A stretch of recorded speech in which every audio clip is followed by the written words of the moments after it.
Doctor Babasaheb Ambedkar Marathwada विद्यापीठाच्या नाम विस्तार दिनाच्या निमित्ताने आज या ठिकाणी राष्ट्रवादी काँग्रेस पार्टीच्या सामाजिक न्याय विभागाच्या वतीने आम्ही जाहीर अशा प्रकारच्या शुभेच्छा सर्व आंबेडकरी अनुयायांना या ठिकाणी देतो। आजच्या या प्रसंगी खऱ्या अर्थाने नामांतराचा जो लढा 17 वर्ष लढला गेला आणि या लढ्यामध्ये ज्या ज्या शहीदांनी आपल्या प्राणांची आहुती या महान अशा प्रकारच्या कार्यासाठी दिली त्या सर्व नामांतर शहीदांना देखील मी विनम्र अशा प्रकारचं अभिवादन या ठिकाणी करतो।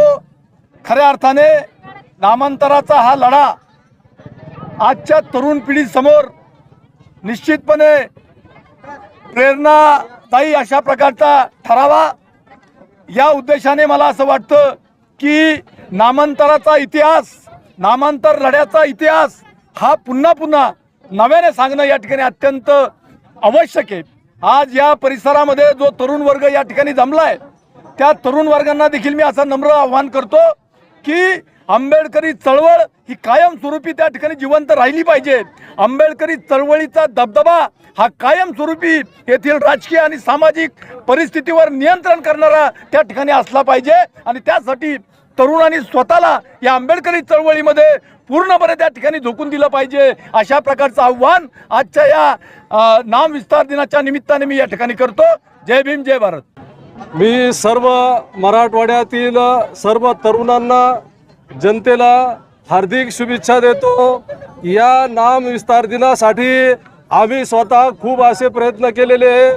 आमचा मित्र प्रदीपजी दुबाळकर साहेब हा आमचा विद्यार्थी मित्र, त्यावेळेस त्यांनी आत्मदहन केलेलं आहे आणि या आमचे नेते सुनीलजी मगरे साहेब यांनी सांगितलं की या नाम विस्तार दिनासाठी बरेचशा तरुणांनी स्वतःचं प्राण अर्पण केलं। त्यातूनच आमचा एक मित्र आहे ज्याचं नाव आहे प्रदीपजी दुबाळकर, याने सुद्धा या नाम विस्तार दिनासाठी स्वतःचं प्राण दिलेलं आहे। आणि खरोखरच हा आंबेडकरी जनता आणि सर्व तरुण सुशिक्षित यांच्यासाठी हा आनंदाचा दिवस।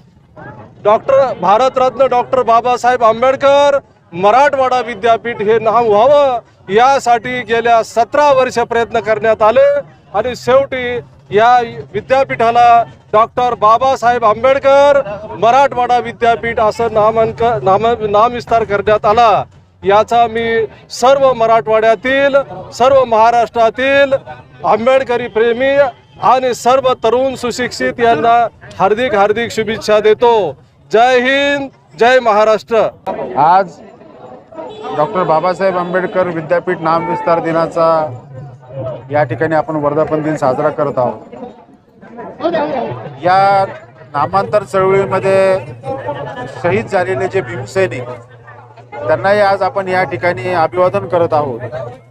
आज आंबेडकरी चळवळीची परिस्थिती बघता हा 17 वर्षाचा संघर्ष हा आंबेडकरी चळवळीसाठी एक रसद असली पाहिजे, परंतु आंबेडकरी चळवळ या नावाने काही लोक आजही ज्या बाळा ठाकरेंनी डॉक्टर बाबासाहेब आंबेडकरांना विद्यापीठाला नाव मिळावं नाही म्हणून असं आपल्या भाषणातून चिथावणीखोर भाष्य केलं होतं।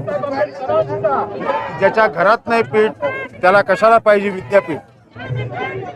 पण आजही काही आमच्यातले लाळ घोटेपणा करणारे, आमच्यातले गद्दार आजही राजकारणाच्या नावाखाली आंबेडकरी चळवळीला यांच्या दावणीला बांधण्याचा प्रयत्न करत आहेत। ही सध्याची सगळ्यात मोठी शोकांतिका या ठिकाणी आज मला अशी वाटते।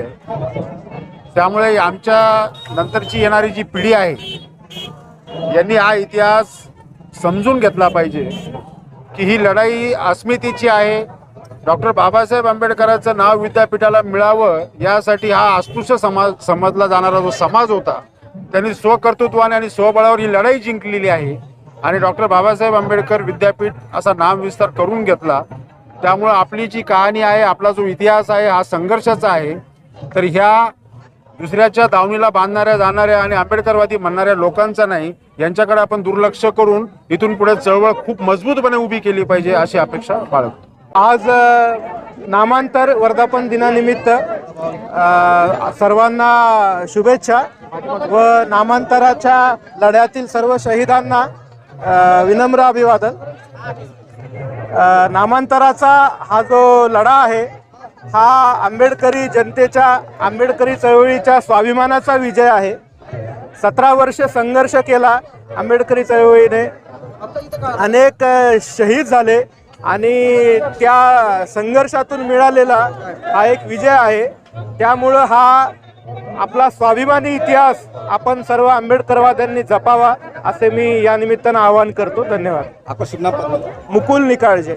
आज हम डॉक्टर बाबा साहेब अम्बेडकर नाम विस्तार दिन के उपलक्ष्य में यहाँ पर सब आए हैं, अभिवादन कर रहे हैं। जो डॉक्टर बाबा साहब अम्बेडकर विद्यापीठ है उसके नाम विस्तार के लिए जो संघर्ष हुआ है 17 वर्ष का, उस 17 वर्ष के संघर्ष की में अनेक लोगों ने अपने जान की आहुति दी है, वो शहीद हुए हैं। उन शहीदों का आज यहाँ पे हम उनको अभिवादन करने आए हैं और हम देख रहे हैं कि लोगों में बहुत ही हर्ष उल्लास है। और भारत रत्न डॉक्टर बाबा साहब अम्बेडकर, इनका आज डॉक्टर बाबा साहेब अम्बेडकर मराठवाड़ा विद्यापीठ इस तरह से नाम विस्तार हुआ था और इसी खुशी में यहाँ पे सब अम्बेडकर अनुयायी उपस्थित हुए हैं। मैं जयश्री शिर्के, दामिनी महिला संघर्ष समिति, जय भीम, जय शिवराय, सभी को नाम विस्तार दिन की शुभकामनाएं देती हूँ। धन्यवाद। और क्या कहेंगे आज की कार्यक्रम? तो मैं तो सबसे पहले यही करूंगा कि अभी संविधान कुछ तो पोकरने वाली चीज़ लग रही है मुझे, उतरने का प्रयास चल रहा है। इसलिए मैं संविधान अभी यही त्यौहार पे मैं ये करा। अभी 6 तारीख भी है, 26 जनवरी भी है और ये बहुत बड़ा मोमेंट रहा। मोमेंट के बारे में कि यहाँ पे बाबा साहब का बहुत बड़ा कंट्रीब्यूशन रहा, तो विलियम कॉलेज हो या यूनिवर्सिटी का बहुत बड़ा संघर्ष रहा। तो मैं यही उसमें यूनिवर्सिटी के बारे में कहना चाहूँगा। और ये देश की जो चालू सिचुएशन है वही बाबा साहब बोलते हैं कि हमारा आवाज़ बाबा साहब है, तो इसलिए हम यही दिखाना चाहेंगे। उधर जो भारतीय संविधान में कुछ लिखने वाला है कि धर्मनिरपेक्षता नीचे गिरी वाली है और धर्म ही खाली ऊपर है, खड़ा है। और जब मैं न्याय की बात करता हूँ मेरे को टांगे वाला दिखता है बहुत बार तो, और समानता है वो कभी तो चिचड़ विचड़ लग रही है और बीच में नीचे एकात्मता भी मुझे थोड़ी अलग लग रही है। और मैं वही है जो चूहा संविधान को काटने का प्रयास कर रहा है, वही चूहे को एक डेमोक्रेसी नाम का एक इंजेक्शन है संविधान नाम का, वो इंजेक्शन देने का प्रयास कर रहा हूँ। ये जो है ये भारतीय लोकशाही है जो अभी हैंडीकैप है, क्योंकि उनको दिख रहा है पूरा ये क्या चल रहा है, फिर बात नहीं कर पाती। तो इसलिए मैं उसमें यही दिखाना चाहता हूँ। और ये सब चीज का अगर कोई टैबलेट्स होगा तो ये एंटीबायोटिक बाबा साहब है। आपका शुभ नाम? आपका मेरा नाम कैलाश गया Shatrughan Khanjode, from JJ school of art Mumbai से हूँ। मैं एक स्कल्प्टर हूँ और बहुत बार वास्तव में जो है वही दिखाने का ज़्यादा प्रयास रहा मेरा। अभी बीच में कुछ बाहर भी एग्जीबिशन होगा, लंदन हो या न्यूयॉर्क हो, और चलते रहता है। सोशली जो कुछ कंटेंट होता है उसके ऊपर मैं ज़्यादा काम करते रहता हूँ। और सबसे पहले आपका शुक्रिया अदा करना चाहूँगा कि आप जैसे लोकशाही का जो 4th मीडियम होता है वो सोशल मीडिया है सिस्टम पे, तो आपके लिए सबसे पहले धन्यवाद।